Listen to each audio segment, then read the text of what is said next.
তো বন্ধুরা, আমি পিনাকি, তোমরা দেখছো পিনাকি মাঝি ব্লগস। আশা করি তোমরা সবাই ভালো আছো, সুস্থ আছো। এখন এই ভিডিওতে কথা বলবো, গতকালকে আমির খান প্রোডাকশনের তরফ থেকে হ্যাপি প্যাটেলের ট্রেলার ড্রপ আউট করা হয়েছে। ভাই কেমন লেগেছে তোমাদের সাথে শেয়ার করব। হ্যাপি প্যাটেল কিছুদিন আগে একটা টিজার ড্রপ আউট করা হয়েছিল, তারপর মাঝখানে বীর দাস ও আমির খানের একখানা কমেডি সিকোয়েন্স বলতে পারে টিজার টাইপের, সেটা ড্রপ আউট করা হয়েছিল। বীর দাস হচ্ছে একজন স্ট্যান্ড আপ কমেডিয়ান, যে দেশের বদনাম করে, দেশের সমালোচনা করে যার সংসার চলে, ঠিক আছে। তার কথায় কথায় আমাদের ভারতবর্ষকে ছোট করা, বিভিন্নভাবে মিমিক্রি করা, মানে কি ধাজ্জিয়া উড়িয়ে দেওয়া, এরকম একটা চুতিয়াপ্পা বলে না, চুতিয়াপ্পা করা একটা স্বভাব আছে। সে সিনেমাটা ডিরেক্ট করছে।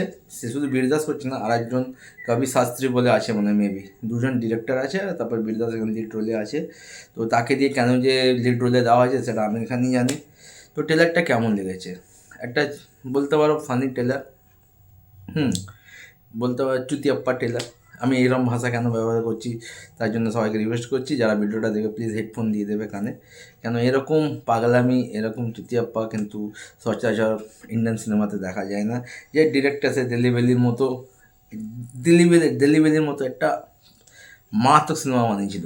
যারা দেখনি প্লিজ গিয়ে দেখতে পারো। তার একটা গান আছে, ভাগ ভাগ ডিকে বস, ভাগ ভাগ ডিকে বস, যেটা মানে মানে চার্টবাস্টার বলতে পারো।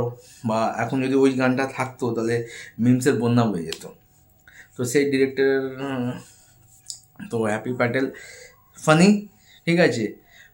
বীর দাস একজন এমআই পরীক্ষা দেবে, সেখানে ফেল করবে, সেটার জন্য তাকে ভারতে আসতে হবে, ভারতবাসীদের সাথে মিশবে। এখানে আমরা মোনা সিংকে একজন ডনের চরিত্রে দেখতে পাবো। এছাড়া ইমরান খানকে এখানে আমরা একটা নতুন লুকে দেখতে পাচ্ছি। অনেকদিন পর ইমরান খানের একটা কামব্যাক হতে চলেছে, এবং সর্বশেষে ট্রেলারে আমির খানকে যেরকমভাবে দেখতে পাচ্ছি বেশ ভালো লাগছে। আশা করবো আমির খান ও ইমরান খানের হয়তো ক্যামিও থাকবে, মোস্ট প্রবাবলি। তারা হয়তো বড় কোনো লিড রোলে থাকবে না, কিন্তু একটা কথাই বলবো, একটা চুতিয়াপ্পা সিনেমা আসতে চলেছে। কমেডি সিকোয়েন্সগুলো মোটামুটি ভালো, আর বিজিএম ঠিকঠাক। আমার সেরকম ভাই মজা লাগেনি, ঠিক আছে।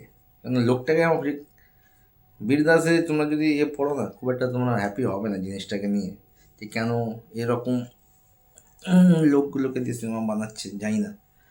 তো আসুক, সিনেমাটা জানুয়ারিতে আসছে। পাবলিকের যদি ভালো লাগে তো বক্স অফিসে রাজ করবে, আর যদি পাবলিকের ভালো না লাগে তাহলে 2-3 দিনে হয়তো বক্স অফিস থেকে নেওয়া যাবে। আপাতত ভিডিওটিকে দেখা হচ্ছে, নতুন ভিডিও নিয়ে থাকবো।